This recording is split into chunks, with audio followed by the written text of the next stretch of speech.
Makanya sholat kan ada kuncinya. Anta'budallah ka'annaka tarahu. Kau menyembah Allah seakan-akan kau melihat. Itulah yang dipakai as-sholatu mi'rajul mu'minin. Naik ke atas. Tapi kalau tidak bisa, fa illam takun tarahu, apa yang dilakukan? Fa innahu yaraka. Kau yakin bahwa Allah melihat saya. Berarti itu tidak naik. Berarti tinggal di bawah. Cuma kita merasa diawasi oleh Allah. Itulah maknanya. Wa huwa ma'akum aina ma kuntum. Kau selalu bersamanya dimanapun engkau berada.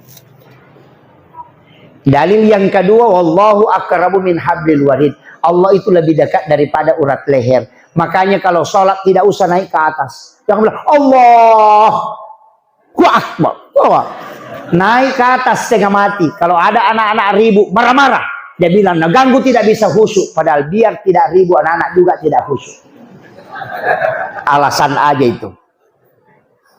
Makanya kalau mau pakai yang paling mudah, tidak usah naik. Seakan-akan ada CCTV yang menyaksikan kita. Maka ketika kita sholat, yakin bahwa Allah melihat saya ruku, Allah mendengarkan bisikan-bisikan saya dalam sholat.